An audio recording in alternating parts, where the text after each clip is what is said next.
فأنا ناصح لإخواني بالصدع بالحق تبيض وجوههم. السكوت في مسألة الحزبية يضرها، فاصدع بما تؤمر وأعرض عن المشركين. سلامي على دماج ورجالها والشيخ يحيى ودار العلم يا سعد بانيها.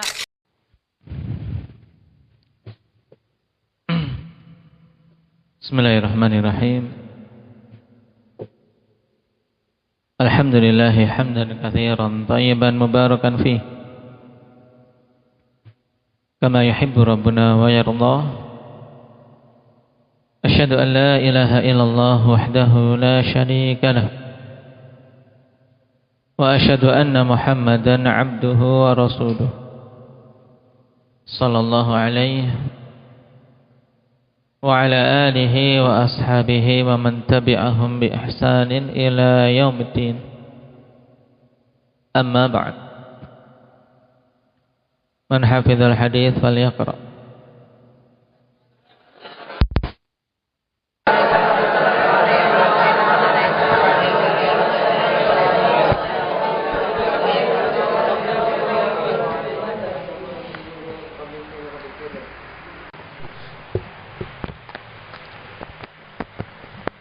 Nah, barakallahu fiikum. Pada pertemuan yang lalu kita sampai pada hadis yang ke-65 tentang apa itu? Raihan.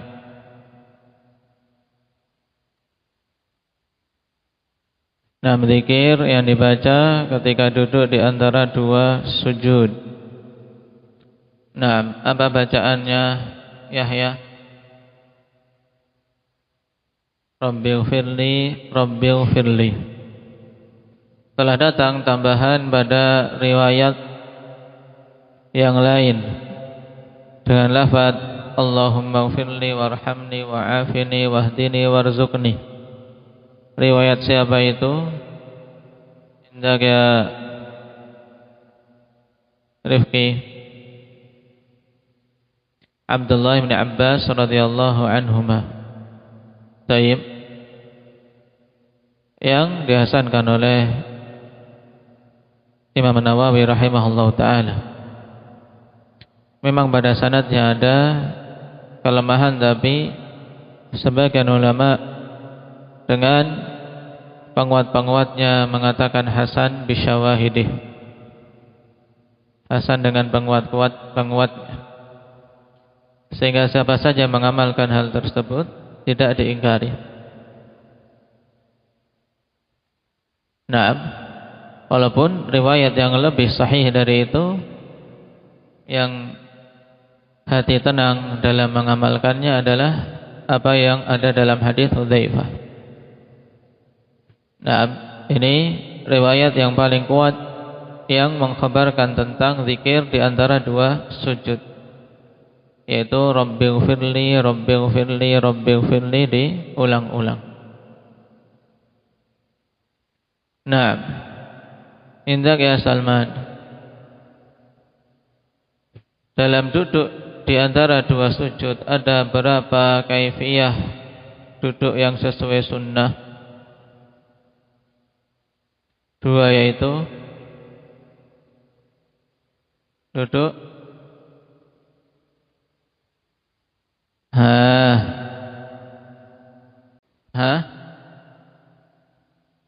duduk iftirash. Yang kedua duduk iqa'. Nah, kedua-duanya sunnah. Mana yang lebih banyak untuk diamalkan dari kedua cara duduk tersebut? Abdullah Samin. Duduk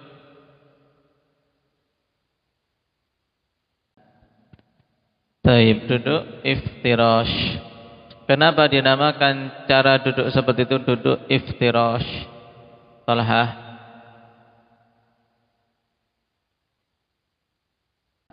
Karena dia jadikan telapak kaki kirinya ibarat sebagai fursh, yaitu sebagai tempat duduknya. Dia duduk di atas telapak kaki kirinya, dihamparkan seperti apa? Seperti firash. Taib. Sekarang kita lanjutkan pada hadis yang ke-66. Minadz dzikri al-qunutu fil witr. Termasuk di antara zikir yang dibaca di dalam salat, terkhusus salat malam, adalah al-qunut fil witr, doa kunut pada salat witir. Qala Syekhuna Yahya hafizahullah ta'ala, Anil Hasan ibn Ali radhiyallahu anhuma, cucu dari Nabi Muhammad sallallahu alaihi wasallam.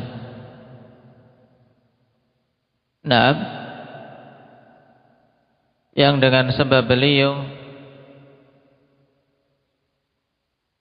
terjaga pertumpahan darah yang besar, yang hampir saja terjadi antara dua pasukan yang besar, yaitu pasukan beliau sendiri dan pasukan yang bersama dengan Muawiyah ibn Abi Sufyan. Rasulullah sallallahu alaihi wasallam katakan, Inna ibni hadza sayyid, sungguhnya cucuku ini adalah sayyid, seorang pemuka yang dengannya akan terdamaikan dua pasukan besar kaum muslimin. Dan ketika Hasan mendengar hadis tersebut yang disampaikan oleh salah satu dari sahabat Nabi sallallahu alaihi wasallam, maka segera beliau mundur dari dari kepemimpinan dan menyerahkan kepada Muawiyah, sehingga terjadilah persatuan di antara kaum muslimin saat itu. Sampai-sampai tahun itu dinamakan Amul Jamaah, tahun Jamaah, yaitu tahun persatuan kaum muslimin, karena sudah hampir berperang. Nah, dengan satu hadis dari Nabi sallallahu alaihi wasallam yang sampai kepada Al Hasan bin Ali, maka tercapai kebaikan yang banyak, barakah dari hadis Nabi sallallahu alaihi wasallam, dan barakah beramal dengan ilmu.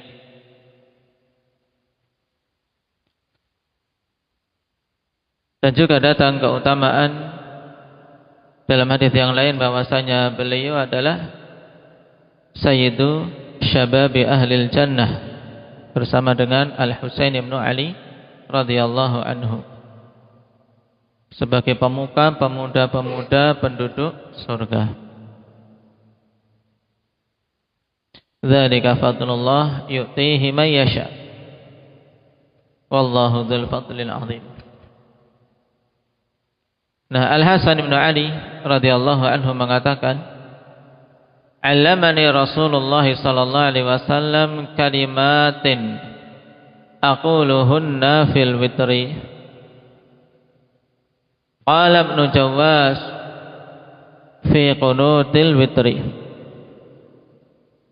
Allahumma hdini fi man hadait, Allahumma hdini fi man hadait, wa afini fi man afait, wa tawallani fi man tawallait, wa barik li fi ma a'tait, wa qini syarra ma qadait, innaka taqdi wa la yuqda alaik, wa innahu la yadhillu man walait wa la ya'izzu man adait, tabarakta rabbana wa ta'alait.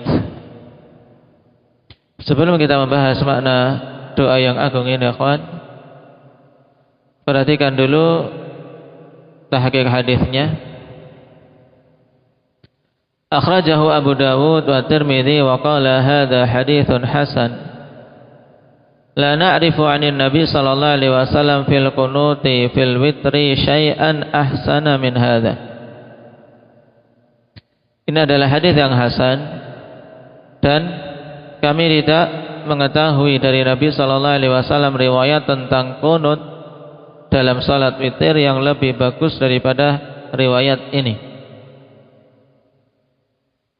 Nah, jadi ini riwayat terbagus yang mengkabarkan tentang qunut witir. secara zahirnya. Nah, menunjukkan bahwasanya riwayat-riwayat yang lain di bawah itu keadaannya. Wa Nasai wa Ibnu Majah wa Ibnu Khuzaimah wa Ahmad wa Ibnu Jarud min tariq Buraid ibni Abi Maryam an Abil Hawra As-Sa'di wa ismuhu Rabi'ah ibnu Syaiban anil Hasan ibn Ali radhiyallahu anhu bihi wa huwa haditsun sahih rijaluhu thiqat wa huwa mukharrajun fi sahihil musnad li syekhina rahimahullahu ta'ala. Nah, hadis dimasukkan oleh Syekh Muqbil rahimahullahu ta'ala dalam as-sahihul musnad. Dan pada hadis ini ada perbincangan kuat di kalangan para ulama hadis terkait tambahan fil witri atau dalam riwayat yang lain fi qunutil witri. Kenapa akhwani fillah? Dikarenakan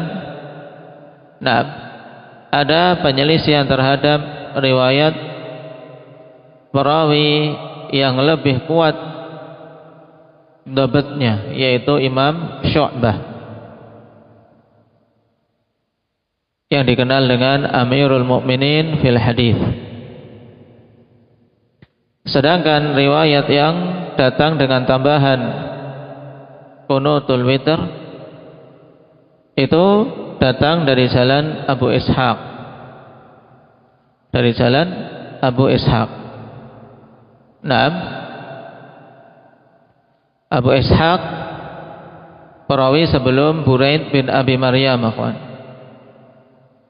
Taib. Nah, dialah yang meriwayatkan dengan tambahan fi Qunutil Witr. Sedangkan riwayat Syu'bah yang notabene beliau lebih kuat. Nah, dalam periwayatan tidak menyebutkan adanya tambahan fi Qunutil Witri,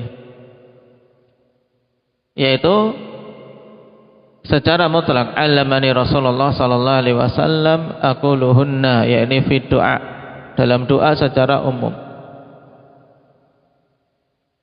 Oleh karena itulah, sebagian ulama mengatakan bahwasanya tambahan Qunutul Witr, tambahan yang syadz, karena menyelisihi perawi yang lebih kuat. Ditambah lagi akhwan, dari sekian banyak perawi-perawi yang mengkhabarkan tentang sifat salat malamnya Nabi sallallahu alaihi wasallam, tidak didapati satupun yang mengisahkan bahwasanya Nabi sallallahu alaihi wasallam membaca doa kunut dalam salat witir. Ummul Mukminin Aisyah radhiyallahu anha yang detail banyak meriwayatkan bagaimana sang suami, yaitu Nabi kita Muhammad sallallahu alaihi wasallam, melakukan salat malam. Tidak ada satu riwayat pun mengkhabarkan bahwasanya beliau melakukan Qunutul Witr. Jadi terkait Qunut Witr, akhwan, kita tidak mendapati riwayat yang marfu' dari Nabi sallallahu alaihi wasallam. Baik beliau mencontohkan melakukan atau menganjurkan, apalagi memerintahkan. Ini terkait Qunutul Witr. Dan riwayat yang sampai kepada kita adalah fi'il dari beberapa sahabat. Datang beberapa athar akhwan dari beberapa sahabat. Di antara yang masyhur dari Abdullah bin Mas'ud radhiyallahu anhu, bahwasanya annahu kana yaqnutu kullas sanah, yaitu beliau senantiasa kunut sepanjang tahun dalam salat witirnya. Ini dari Abdullah bin Mas'ud. Kemudian sebagian yang lain akhwan membaca kunut pada saat Ramadan, yaitu pada kunut ketika melakukan salat tarawih.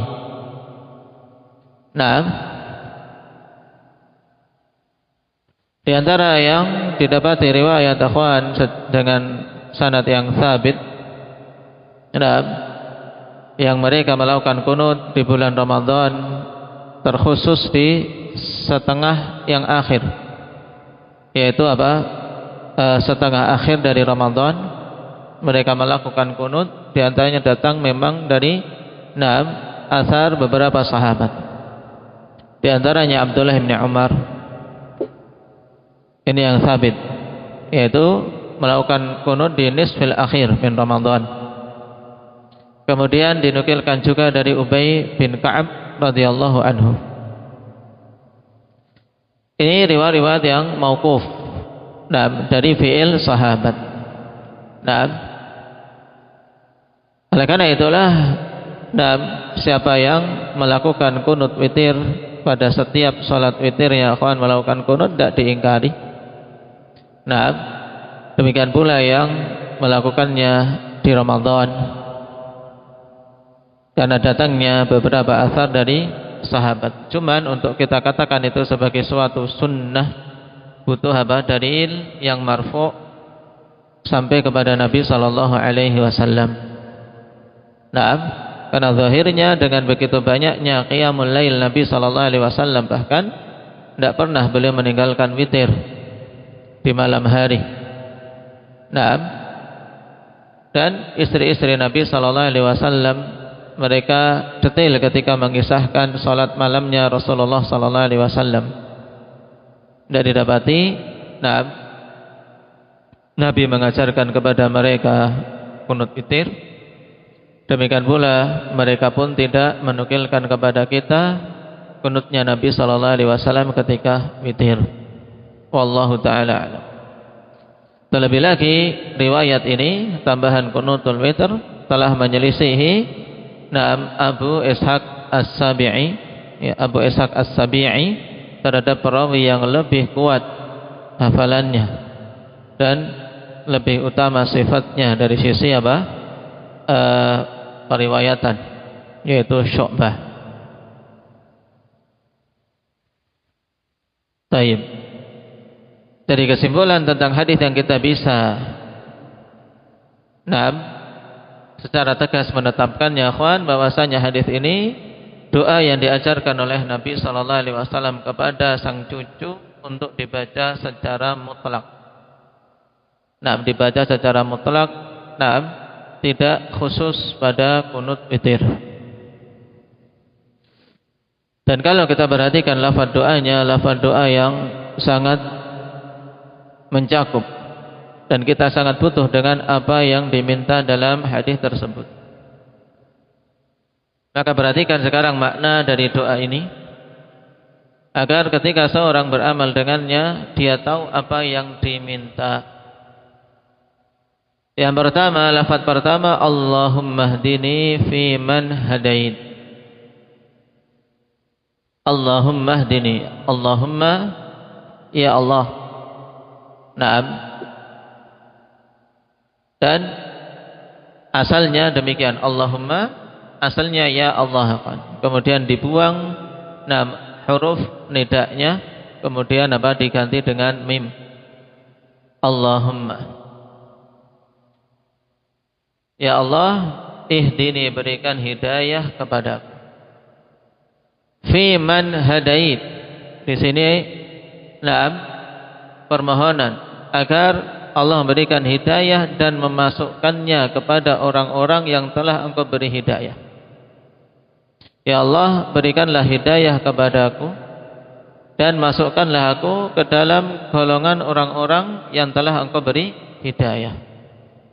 Di sini pada lafaz fi man hadait, terkandung padanya, ikhwan, penekanan kembali dalam permohonan hidayah tersebut, yaitu maksudnya memohon kepada Allah hidayah untuk betul-betul bisa masuk dalam deretan orang-orang yang mendapatkan hidayah.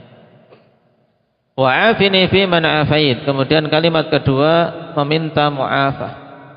Wa afini, atlubu minkal mu'afah. Hamba memohon kepadamu ya Allah al-mu'afah, yaitu keselamatan. Dan al-mu'afah atau al-afiyah itu kalimatun jami'ah, kalimat atau kata yang mencakup salamatul abdi min kulli makruh. Kalimah yang mencakup keselamatan seorang hamba dari semua perkara yang dibenci, itu al-afiyah. Sehingga pada doa wa'afini fi man afait, yaitu berikanlah keselamatan kepadaku ya Allah, dan masukkanlah hamba ke dalam deretan orang-orang yang engkau beri keselamatan, padanya mencakup memohon keselamatan dunia maupun akhirat, memohon keselamatan pada jasad maupun pada kalbunya, semua bentuk keselamatan dari hal-hal yang dikhawatirkan. Sehingga lafaz kedua ini juga sangat mencakup.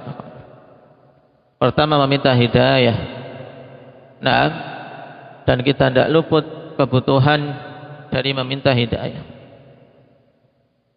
Kemudian meminta afiyah, agar selamat dari mara bahaya, selamat dari syubhat, selamat dari syahwat, dan dari semua fitnah yang ada. Wa tawallani fi man tawallait. Di sini memohon pada Allah Subhanahu wa taala agar Allah memberikan pertolongan dan pembelaan.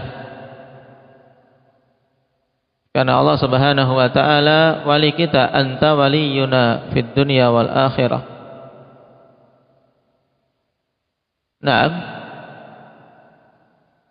Meminta agar Allah Subhanahu wa taala memberikan pertolongan, perlindungan, penjagaan, dan memasukkannya dalam deretan orang-orang yang diberi perlindungan. Kemudian kalimat yang keempat, wa barik li fi ma a'tait. Ini juga hal yang sangat penting untuk kita minta.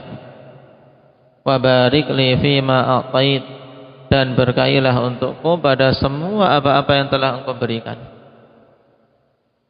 Dan ini kalimat sangat mencakup akhwan, pada semua apa yang kita miliki kita memohon barokah, termasuk umur, waktu, harta, ilmu, keluarga,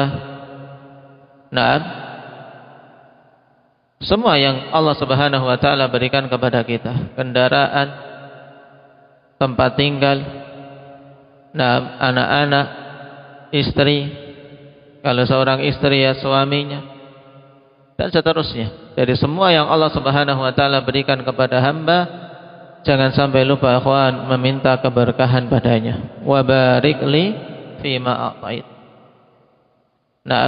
Berkailah untukku pada semua apa-apa yang kau berikan. Mata, kalau Allah Subhanahu wa taala berkahi mata tersebut akhwan, maka padanya kebaikan yang banyak. Mendorong untuk seorang melihat hal-hal yang bagus. Dengannya dia bisa membaca. Ketika diajak membaca semangat, bukan ketika diajak membaca Al-Quran terkatup terus. Kalau mau diajak untuk membaca Al-Quran, matanya maunya merem saja. Minta keberkahan pada mata ini. Tapi gantian untuk yang lain melek. Ini mata yang butuh ikhwan. Untuk apa seorang memaksanya agar bisa diarahkan pada kebaikan. Kalau baca Quran ngantuk terus, sekali-kali diruqyah. Kadang-kadang diruqyah bacakan Al-Falaq, An-Nas pada matanya. Masa setiap membaca Quran ngantuk terus? Baik. Minta keberkahan pada mata ini, sehingga bisa diajak untuk begadang dalam ketaatan, bisa diajak untuk melek, terjaga dalam kebaikan, bukan terjaganya pada keburukan. Kalau keburukan terjaga, tidak ngantuk-ngantuk. Tapi gantian membaca Al-Quran 15 menit sudah tidak mampu untuk menahan, untuk tidak ditutup. Ini musibah. Mulut juga. Mulut akhwan, minta keberkahan padanya, karena alat ini yang Allah Subhanahu wa taala ingatkan kita tentang nikmat tersebut, wa lisanan wa syafatain. Naam, diingatkan tentang lisan wa syafatain, dan dua bibir ini. Satu lisan dengan dua bibir. Naam, lisan sudah dijaga dengan alat-alat penjaga yang banyak, agar apa? Agar bisa seorang mengambil ibrah. Dijaga dengan gigi, dijaga dengan apa? Dua bibir. Ini kalau kita mengambil ibrah agar betul-betul kita jaga lisan itu agar tidak sembarangan berucap. Nah, maka minta keberkahan. Lisan yang diberkahi mampu mengucap kebaikan. Lisan yang diberkahi mampu untuk digunakan membaca ayat-ayat Al-Quran. Nah, tidak kena lelah bergerak untuk berzikir. Nah, tapi ketika tidak diberkahi, ya, yang keluar dari lisan itu keburukan, ghibah, namimah, nah, syatam, yaitu celaan, cacian, ungkapan-ungkapan yang maka pada doa wa barik li fi ma a'tait, nah, saya nasihatkan ikhwan untuk jangan sampai lalai kita panjatkan dalam doa-doa kita. Kalau tak seorang ikhwan dalam sujud tidak cukup waktunya karena lumayan panjang misalnya membaca doa ini. Nah, tidak mengapa, tidak harus kemudian doa ini satu semuanya. Ketika kita ingin mengamalkan, karena kalimat-kalimat ini kan kalimat-kalimat yang berdiri sendiri-sendiri. Dalam artian permintaan yang banyak dalam hadis ini. Ketika membaca semuanya khair, bagus. Tapi ketika seorang meminta dengan sebagiannya dari kalimat-kalimat yang ada, juga tidak ada celaan padanya. Misalnya meminta keberkahan, wa barik li fi ma a'tait. Karena mungkin dalam sujud tidak cukup waktu, ambil kalimat tersebut atau kalimat-kalimat sebelumnya bersama dengan kalimat sebelumnya. Jika waktunya cukup, disempurnakan. Kenapa? Karena kita merasakan ikhwan sedikitnya keberkahan yang ada. Banyak keberkahan tercabut. Banyak keberkahan tercabut. Keberkahan pada makanan, keberkahan pada waktu, terutama yang sangat kita rasakan. Kalau kita perhatikan dan bedakan ikhwan dengan generasi salaf, mereka dalam waktu yang sama ikhwan diberikan waktu sama 24 jam. Tapi kenapa mereka mampu melakukan begitu banyak kebaikan? Keberkahan ikhwan. Keberkahan yang Allah Subhanahu wa taala berikan pada waktu dan umur. Maka kita memohon pada Allah Subhanahu wa taala agar Allah berkahi untuk kita pada semua apa-apa yang Allah telah berikan.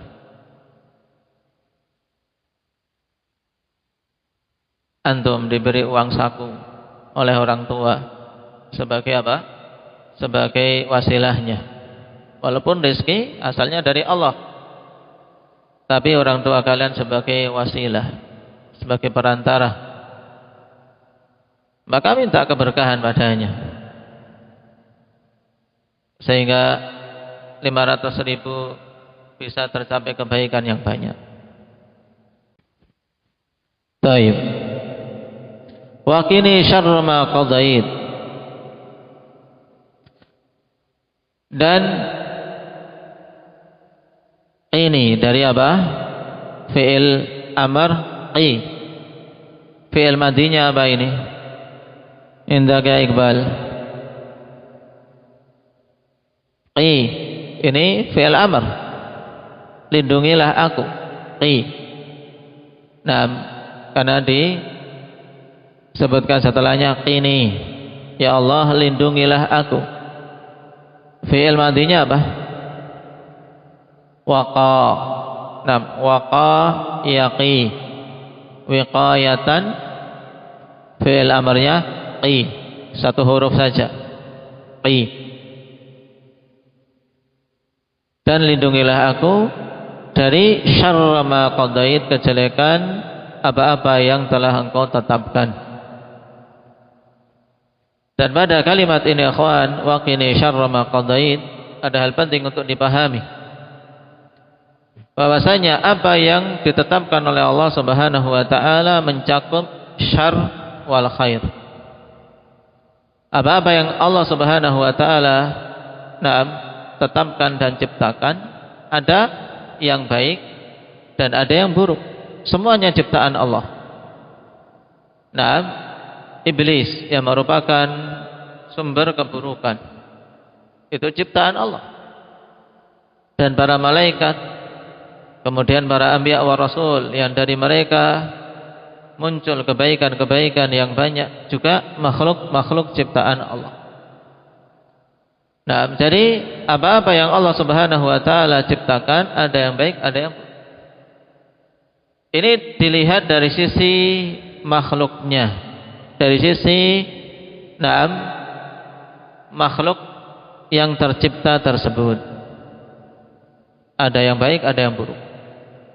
Namun apabila dilihat dari sisi perbuatan Allah yang menciptakannya, yaitu perbuatan penciptaan, perbuatan penetapan keputusan dan ketetapan, maka semuanya adalah baik. Harus dibedakan. Jadi yang dinisbahkan adanya kebaikan dan keburukan pada apa? Indah ya putra.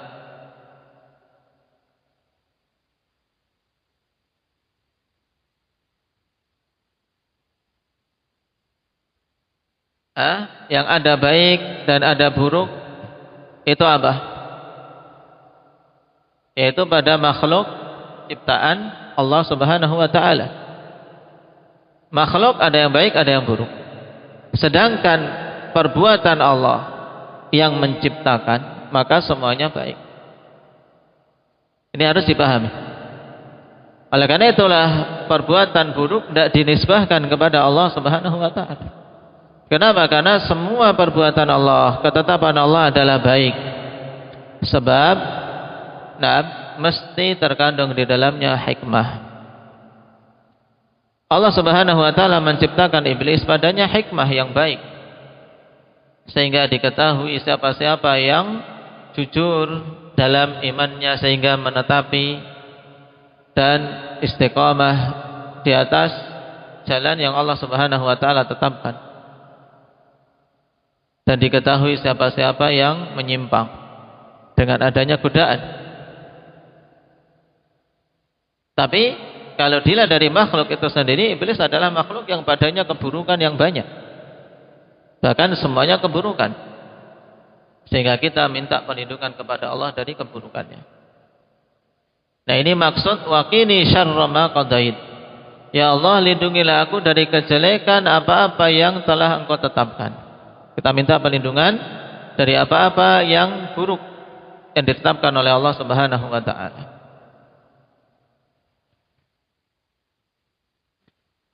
Jadi harus dibedakan antara maf'ul dan fi'il. Kalau fi'il, Allah Subhanahu wa taala, perbuatan Allah semua baik. Adapun maf'ulat, hasil atau dalam artian yang diciptakan. Yang diciptakan itu ada yang baik, ada yang buruk. Innaka taqdi wa la yuqda 'alaik. Sungguhnya Engkau ya Allah adalah zat yang menetapkan keputusan, dan Engkau tidak diberi keputusan. Wa la yuqda 'alaik, yaitu keputusan tidak diarahkan kepadamu ya Allah. Kenapa? Karena Allah lah yang menetapkan keputusan. Tidak ada yang bisa memutuskan perkara atas Allah Subhanahu wa taala. Wa innahu la yadhillu man walai, dan sungguhnya tidak akan hina orang-orang yang telah Engkau berikan berikan perlindungan dan pembelaan. wala ya'izzu man adait, dan tidak akan mulia orang-orang yang telah engkau musuhi. Wa may yuhinillahu fama lahu min mukrim. Siapa saja yang Allah hinakan, tidak akan ada yang bisa memuliakannya. Nah, ini juga kalimat penting. Kehinaan dan kemuliaan, ikhwan, itu dari Allah. Maka siapa saja yang dihinakan oleh Allah, tidak akan ada yang bisa untuk memuliakannya. Dan orang-orang yang dihinakan oleh Allah adalah orang-orang yang Allah musuhi. Tidak akan ada yang mampu untuk memuliakannya.